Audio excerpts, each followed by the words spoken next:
శుభమస్తు. శ్రీరామ జయం.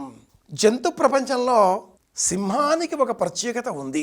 ఈ 23వ పాశురంలో సింహ స్వభావాన్ని ఆ గోదాదేవి వివరిస్తుంది. సింహ ప్రసేనమవధి. వినాయక చవితి సందర్భంలో కూడా మనం ఈ సింహ ప్రస్తావన చేస్తూ ఉంటాం. ఆ మణిని మెడలో వేసుకున్న వీరుడిని సింహమే కదా అంతం చేసింది. శత్రాజితు సోదరుడు శతధన్వుడిని సింహమే అంతం చేసింది. ఆ సింహాన్ని జాంబవంతుడు అంతం చేసి ఆ శ్యమంతక మణిని తన కూతురికి ఆడుకునే నిమిత్తమే అందించాడు. కృష్ణ పరమాత్ముడు కూడా తన మీద పడిన ఆ నీలాపనిందలను తొలగించుకునే నిమిత్తమే అడవికి వెళ్ళి సింహం కాలి ముద్రలను చూచి గుహ వద్దకు వెళ్ళగలిగాడు. సింహం ఏమిటి? జంతు ప్రపంచంలో సింహానికి ఉండే ప్రత్యేకత ఏమిటి? సింహం తనకు తాను ఏ జీవిని చంపదు. మగ సింహం జూలుతో సొగసుగా కనిపిస్తూ అసలు ఏ జంతువును మగసింహం వేటాడదు. అలా కూర్చుని ఉంటుంది, అంతే, గాండ్రిస్తుంది అంతే.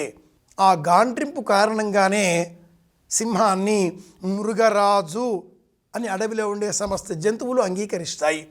ఆ గాండ్రింపులో ఉండేటటువంటి ఆకలి ధ్వని విన్న ఆడసింహం, జూలు లేని ఆడసింహం ఏదైనా సమీపంలో వచ్చినటువంటి తప్పు చేసింది ఈ సింహం దగ్గరికి వచ్చి ఆ సింహం దగ్గరికి వచ్చిన జంతువును ఒకటి దానిని మాత్రమే ఆడసింహం సంహరించి అలా పక్కకి వెళ్ళి నిలుచుంటే మగసింహం వచ్చి తింటుంది.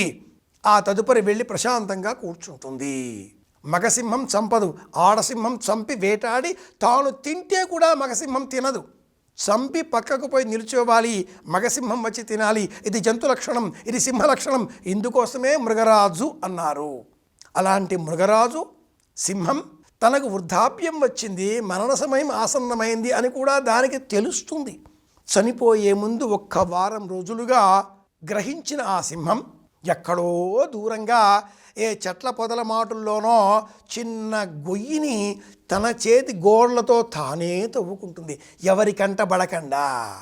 మరణించే ఆ రోజు దానికి శరీరం దానిదే కాబట్టి తెలుస్తుంది కనుక అందులో పడిపోయి తన శరీరం ఏ ఎలకలకి, నక్కలకి, కుక్కలకి, పిల్లులకి అందకుండా ఒక ఉదాత్త స్వభావంతో గోతిలో పడిపోయి మరణిస్తుంది, ఆత్మత్యాగం చేస్తుంది. ఇది కారణం కూడా కాబట్టే ఆ సింహాన్ని మృగరాజు అన్నారు. 23వ పాశురం పేరిట ఈ తిరుప్పావై పాశురంలో గోదాదేవి మనకు బోధించే ఈ సంకల్పం ఏమిటి అంటే, నిద్రించే సింహం వలె కనిపించే ఓ స్వామి, ఇక కృష్ణుడినే మేలుకొలిపే ప్రయత్నం చేస్తున్నది గోదాదేవి. శరణాగతి మధ్యలో 3వ మెట్టిది 23వ పాశురం. శరీరంలో ఉండే సమస్త ఇంద్రియాలు ఒక పక్కన ఉండగా ఇక మనసులో నిద్రించే ప్రాణం ఏమిటి? సింహం లాంటి స్వభావం గల కృష్ణ పరమాత్ముడు. మన మనస్సుకు ఈ సింహ గుణాన్ని ఆపాదించుకోవాలి. 21 జూలై నుంచి 20 ఆగస్టు మధ్యలో జన్మించిన వారిని ఆంగ్లంలో జ్యోతిష శాస్త్రాన్ని అనుసరించి లియో అంటూ ఉంటారు. సింహరాశి వాళ్ళు వీరు అంటూ ఉంటారు.